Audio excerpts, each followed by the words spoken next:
Dude, that's Smylie Kaufman for 61. Wow. I'm Smylie Kaufman, and this is The Smylie Show. What's up, guys? Welcome back to another episode of The Smylie Show. We're joined by Chris Como, a very, very busy man. Chris, yeah, I'm sure many people have seen you on plenty of commercials on Golf Channel with your swing expedition, or I'm sure they've probably gone on Golf Pass and gotten your lessons, or they may have seen you standing behind some PGA Tour pros. So a lot of people know who Chris Como is, and we want to find out a little bit more about Chris today. So I appreciate you coming on, my man. Thanks for having me, Smylie. How'd you get started in this whole golf cycle of teaching, and where'd your motivation stem from right from the get-go and all this? Yeah, I mean, I think early on in my sort of career, or my relationship with golf in general, I was really enamored with just coaching, and then some of the swing stuff. And I always found it so interesting how there were so many books written about like golf instruction, and it's probably the most sort of studied sport at a very granular level. And I was like, this is wild. But then also like how many different opinions there were. So I just looked at the whole thing, and I obviously loved playing, but the whole kind of like studying swing and coaching, et cetera. I was like, wow, there's obviously not a consensus, which makes things interesting, right? Because it's like, okay, there's clearly, maybe sort of gaps in the overall kind of understanding or body of knowledge if, the foremost experts are so sort of apart from each other on their opinions. And I just, when I graduated undergrad, I was like, you have these decisions of like, do I go in this direction or do I go this direction? And I was very much in love with the game, and I just sort of decided I wanted to go down the path of trying to be a great coach. Chris, what's kind of funny is how that, back in the day, it used to be a lot of, let's just say, coaches would put out their own videotapes, or even famous players would put out their swing feels of how they would do things. And this is how a lot of coaches learned or became, enamored in trying to become a coach. Now there's all this data, there's Instagram and all these things. But in the past, it was, videotapes is how a lot of people would learn the game of golf. Yeah, right. Like a lot of great players would put out, their version of My Way. I had a bunch of videos of Nick Faldo with David Ledbetter over at Valderrama, and they did this whole and they did a second one also. But I mean, this is quite a while ago. And it was great. It was awesome, and it was a lot of Nick Faldo's sort of feels, what he was working on, things like that. Which I actually think there's still a lot of value in, really looking at a player and what their sort of experience of their swing is, even if it's maybe not air quotes objective, like it's giving some insight to how did they experience that particular motion?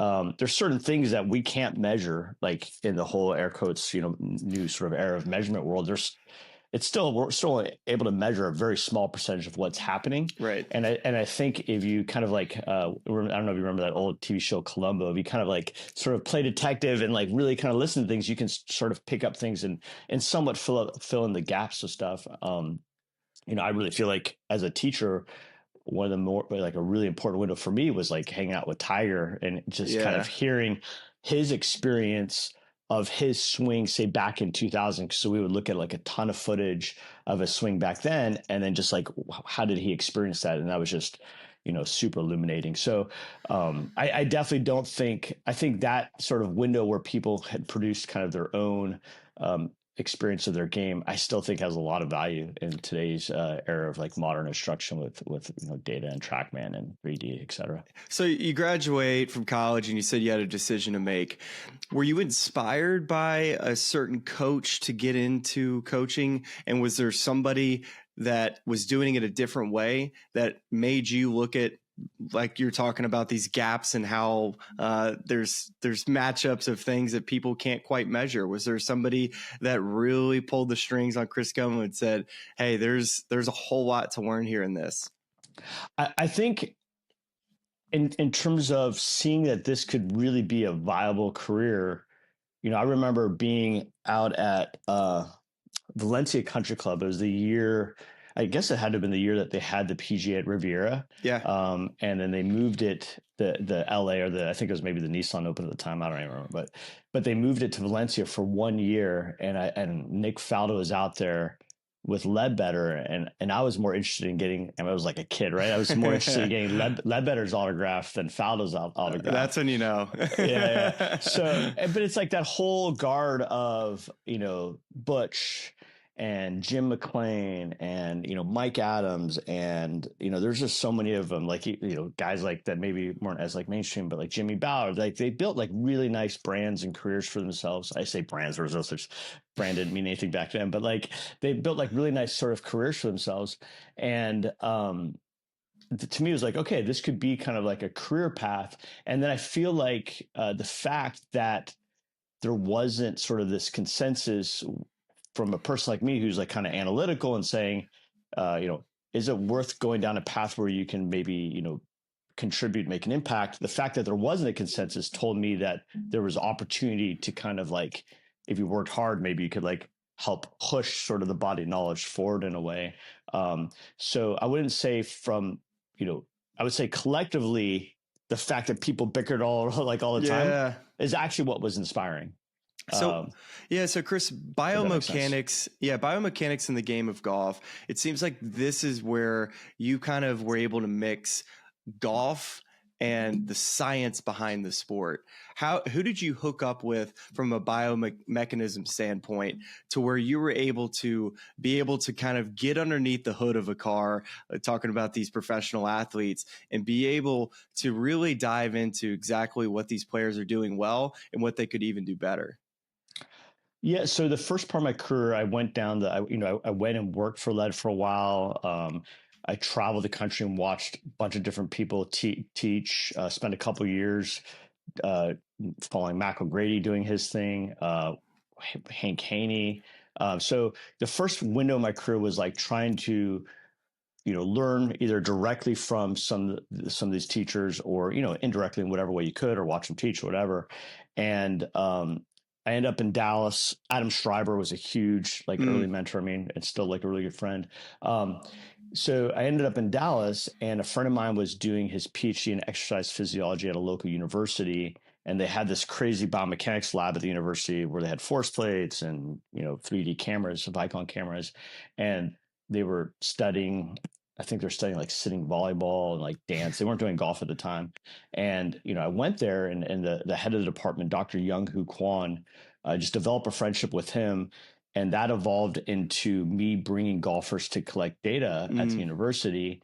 And then that evolved into me taking an undergraduate biomechanics class with him. And then that evolved with me eventually to me doing a graduate program with him where, went and did all the master's degree courses in biomechanics through him. And then we just started like collecting data and publishing papers.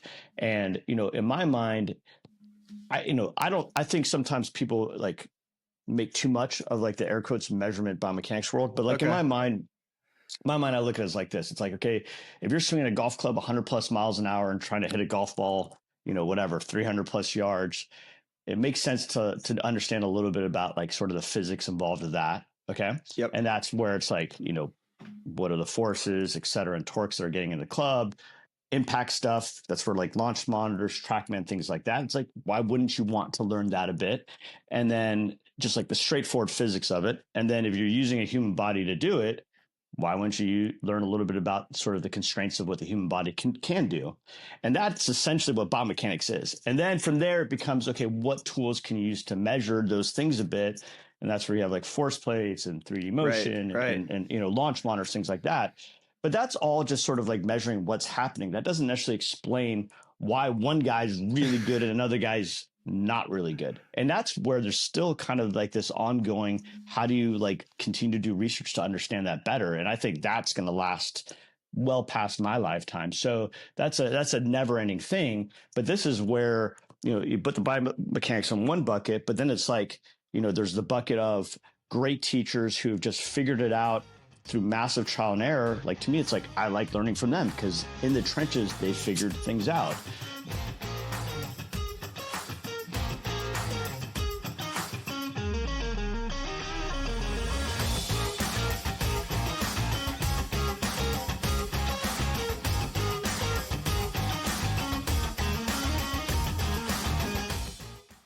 The game is on. The stakes are high.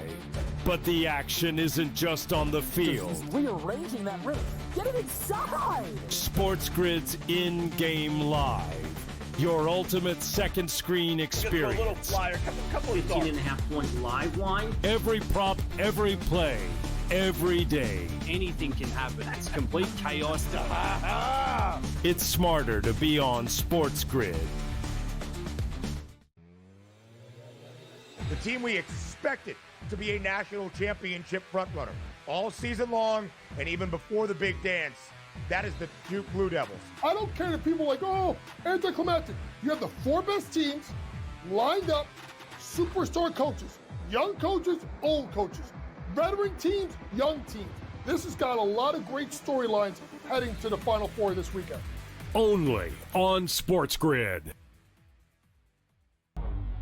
The two guys that can do it all. Too much electricity this morning. This is a good time. We're having a lot of fun. I had to do a triple take. Ka-ching! Why?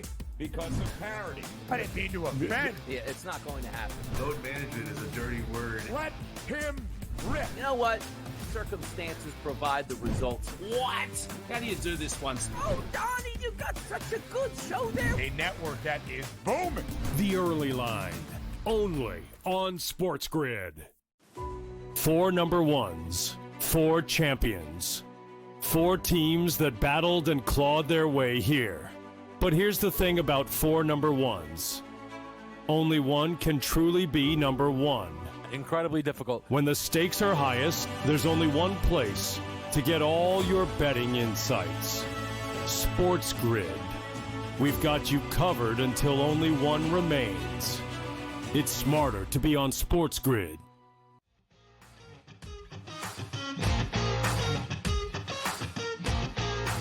The first time that I heard the name Chris Coleman, I think the first time a lot of people, or at least the golfing world, heard your name was, of course, when Tiger Woods hired you for the first time. This was in 2014. Is that correct? Yeah, is that what it was? Yeah. So it's been a big blur. I was a senior in college. Chris, when you get that phone call, first off, were you expecting it? Did you have a relationship with Tiger at the time? And I guess, how did you guys get set up? I had a relationship with Noda Begay. Yeah. And he had kind of followed my career a bit in Dallas. Mm-hmm. And he just felt like we would hit it off. So he facilitated a meeting between us. We had a meeting and we end up, it was supposed to be kind of like a quick whatever introduction. We end up sort of talking golf swing. I had my laptop. We looked at swings and talked golf swing for, I don't know, close to 2 hours. Man, how nervous were you like going to this meeting? I was really nervous going into it, but then once we started talking golf swing, it was just like that's sort of like my space, right? So I kind of like I fell into the zone with it, and we were just like riffing off each other. So it was pretty cool. It was quite fun. So once like that initial nerves sort of like got shaken off, you're just in the flow of it, and then that segued into a second sort of meeting. Yeah. Well, what you realize quickly, Chris, is that Tiger's a golf geek, right? And you're just like, well, okay, I can talk to that. I can talk to this guy. He loves it. Yeah. So what was the first thing at that time that you noticed with his golf swing that you felt like that you would be able to help him with when you're just looking at where he's swinging at it in 2014? And then you talked about how you were looking back at old videos in 2000. Was he chasing to try to get back to more of how he used to swing the golf club at that time? I mean, I feel like, 2000 is maybe the best anybody's ever swung a golf club. And definitely the best he's ever swung it for him, right? Like, it's just so good, right? So, but his body was obviously not the same body. So to me, in my mind, as sort of a rough kind of starting point, it was like, how do we get you to swing it as close to that as possible, but in a way that your current body can do. So that in my mind was like always the initial goal. And then obviously, you get audibles thrown at you, or you have to call audibles because you get curveballs thrown at you and things like that. What was his limitations at the time from his body standpoint? Could he move at all? We started working he had surgery actually pretty recent. Like the first meeting, I don't even think he was hitting golf balls yet. Look, at that point, he had already had a lot of surgeries and injuries. So So you knew there's you a were lot up of limitations. You knew you were up against it to try to get him to swing as close to that at 2000. Well, and to me, when I say as close to that in 2000, I think it, in my mind, it was more of like what his hands and clubs were doing, and not clubs, hands and club was doing. And then because that to me is like, how he would shape the plane of it and his release pattern and things like that. And could he move his body to sort of facilitate that in a way that wouldn't hurt his body going forward? Yeah. So it's not so much moving his body and his spine and his pelvis like it was in 2000. That's like, probably like just not on the table, but how do you move the club like as close to back in the day as possible, but in a way that his body could do? What was some of the first things that y'all worked on? So the first couple lessons when he was able to start swinging the golf club, you had him do what? The first stuff was trying to get him to have some width back in his swing as an overall shape thing. Backswing and downswing? Backswing mostly, and then see how he'd react to the downswing. I mean, like so much of how I coach is like, how do you start with something simple and see how many birds can you kill with one sort of cue? So the first thing was just starting with like a general sense of having more width in the backswing, if I remember correctly. How do you get width in a backswing? Is it by a proper weight shift to where then you just keep your right arm just a little straighter for a little longer? Like how does somebody get width in the backswing, I guess? Yeah, I mean, at the end of the day, it would be maybe, depending, like width is a very generic term, right? So it could be width in the wrist, it could be width in the right arm, it could be width in terms of like where the arms are working relative to the body. Like you said, it could be some of the weight shift. If I remember correctly, it was mostly just, trying to get some width in both the wrist and like the right arm and then seeing how the body reacts to that. Yeah, okay. I mean, I think at the end of the day, it's like you have this picture of, okay, I want, this and this to happen, but let's just start with maybe a sense of like the club having more width and seeing how the body reacts to it. But then some people, this is where you learn a student as you spend more time with them, because some people react more to like body cues. Some people react better to like a club cue. Some people react better to like their hands. You don't know that until you start to kind of like get into it a little bit with someone. Yeah, I was the type of player, Chris, when I was getting a lesson from someone, I would have one thought and then I would hit balls and really not talk a whole lot until I really could kind of develop some feels and just some general thoughts that I can communicate with my instructor. Was Tiger a little bit that way where you would give him something and then it would just be quiet for quite some time until he would be able to give you some feedback where you're just sitting there like, does he like this? Is this good? Oh, that's interesting. Yeah, that's it. So, and you've probably experienced that where you've made a coach feel awkward like that, huh? Yeah. Well, it's almost, you're just kind of testing them a little bit. It's like how patient can they be with themselves, knowing that they give me the right information and let me work through this? Because I can tell you. Look at you testing coaches. Well, I mean, I went to a lot, Chris. I went to a lot. You've been messing with these guys the whole time. Well, I mean, it's one of those things, man. I never was able to talk through things until after I could hit balls for a little bit to where I could kind of develop some feels. I would say later on in my career, I probably didn't have as much of that just overall mindset going into lessons. I was probably taking I wanted to know how to do everything versus before it was me kind of developing my own feels, which is, I think, one of the big keys of how I kind of lost ownership in my own self along the way. But whether it was, does that make sense, that question? Yeah, no, it does. But so I'm gonna ask you a little bit now. But yeah. So I would say it was probably a mix of things. Like there's times when he would want to understand things a little bit more, like because were down times also where he couldn't really hit a bunch of balls. So it was like, looking at video and then he would kind of meditate on things, then come back with his own insights. But there's times when, similar to what you're saying, okay, he would hit balls and be quiet. I feel like I'm pretty. I can handle the silence. Yeah, you can handle the silence. But part of it is also I don't look at things as like, did I give someone the right information? I look at working with someone as this like evolving thing, and I'm also okay with pivoting. So to me, it's like I've been pretty good about. Again, I think it comes from the overall philosophy. It's like I'm not trying to be right in the situation. I'm just trying to help a person get from point A to point B, and point B being whatever their goals are, type of thing.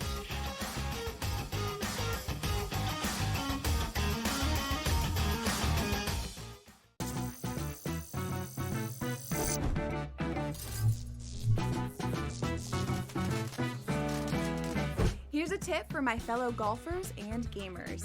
Do you want to book a golf trip to Vegas? For the best weather, aim for spring and fall. But the best prices, aim for summer and winter. But if you're looking for that sweet spot, try June.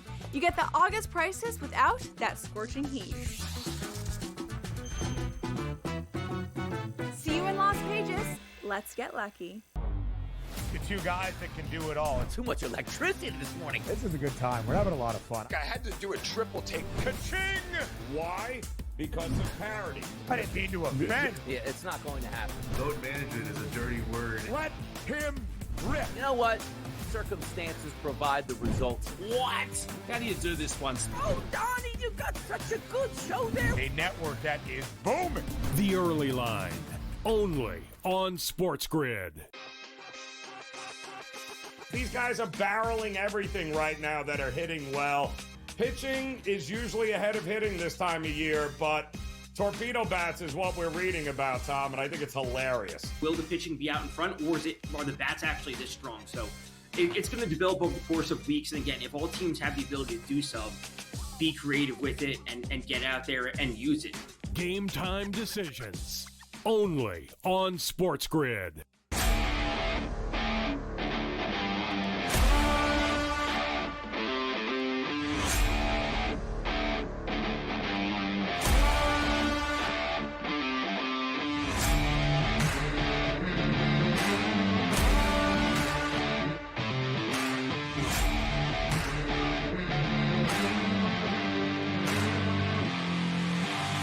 It's smarter to be on SportsGrid.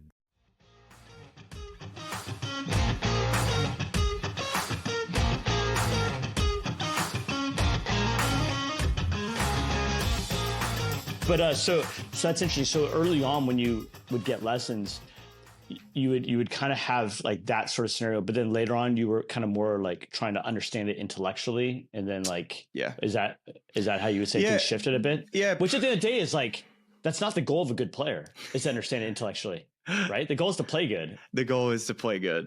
And I think it was much more of understanding how I can eliminate my thoughts down to like one or two things. Can I simplify it enough to where, hey, that thing that you said, yes, it helps me hit it better, but I can't think about that over the golf ball. So there was a process of figuring out, okay, this works for me over the golf ball and this doesn't. And I want to try to get more into the mindset of thinking about this particular thing and how can we get to where we can just focus on this. And that can be really hard as a coach, right? You see the whole puzzle of how things have to happen, but a player sometimes can only see one feel, and this is what they have to get to. So you're having to connect all of these different dots. It's like playing Jenga, right? And sometimes it can be very difficult, I imagine, as a coach.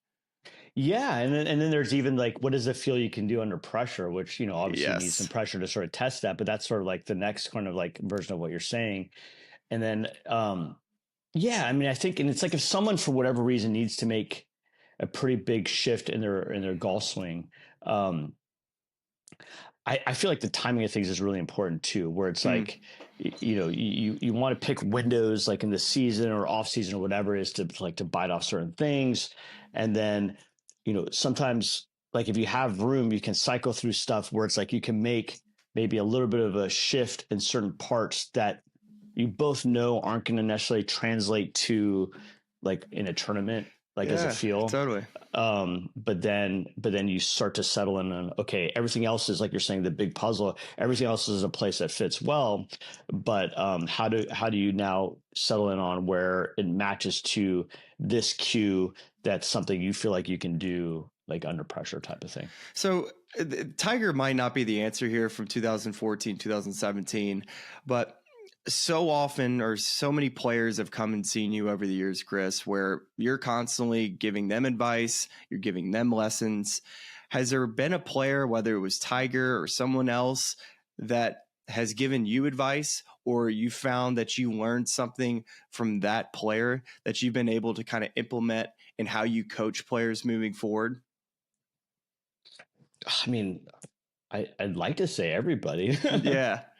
I mean, spending time with Bryson, you it was like 5 years or so, was amazing. I mean, that was its own crazy kind of rabbit hole to go down with a person. It was interesting with him because we did make this we worked for 2 years where it's more of like, here's his sort of like, how do you keep him in his personal sweet spot? And, I think he won 2 or 3 times. And then during COVID, he was like, man, I want to get more speed. So it became this is meathead time. This is like meathead. I worked with him before. So I started working with him in 2018 and, he had won, I don't remember exactly, but I know he'd won 2 playoff events. I remember yeah, that. Exactly. Yeah, it's like up in Caves Valley. Right. Exactly. And then COVID happens and he's like, and we had talked before that where it's sort of like, okay, because I do a lot of stuff with like, say, a stats person. Mm-hmm. And to me, it's always like, okay, where are the places that someone could, find improvement, get edges type of thing in a realistic way? And how does it fit the overall ecosystem of their game? And, we had started talking and, he felt like hitting it farther was a place that he could get a lot better. Yeah. And because he was so straight too off the tee. So now you have some wiggle room where if someone's already kind of like wayward, it's like you don't have wiggle room for gains. I actually did last year, I created this graph with Chris Brody, Mark Brody's son, and it was showing a person's strokes gain potential as they increase club head speed given their angular dispersion off the face. And it was really kind of, I thought it's fun to sort of make a prediction of like, okay, this person can truly get meaningful gain if they get more club head speed, whereas this person, it starts to plateau out and you just bring in too much other stuff and then it's like not worth kind of the squeeze type of thing. But anyway, with Bryson, so, we kind of decided to do that. And then during the whole lockdown, I built a lab at my house in Dallas, and he started working out a bunch and we started to make some swing changes. And I mean, that was such a rabbit hole. And I learned so much from that experience. Well, he was a really, really straight hitter of the golf ball. I personally just remember him during his time at SMU, how straight he hit it. And you go back and look at old videos of how he used to swing it, and you honestly forget how he used to swing the golf club and how really tight and good it was. It was great. I mean, he had spent, his whole life working with Mike Shy, and they had built a really, really solid golf swing. So it was a great place to sort of jump off from it.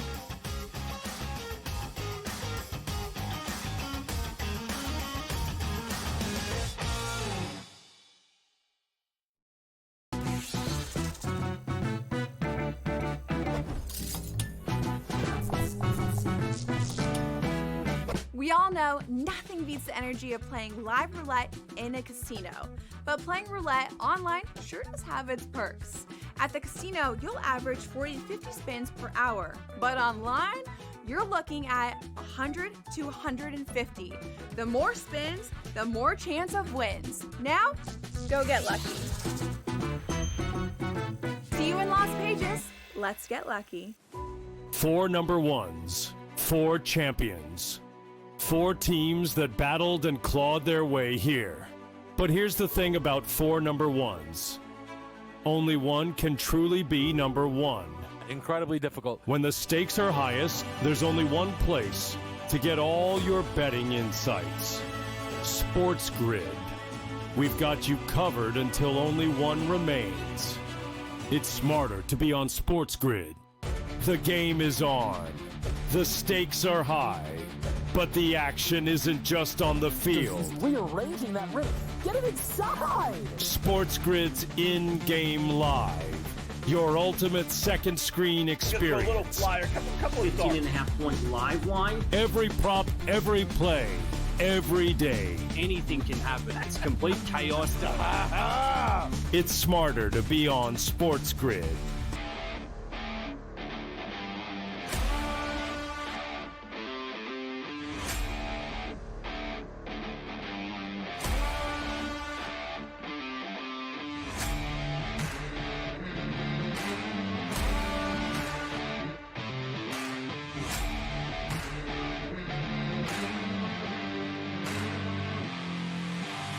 It's smarter to be on SportsGrid.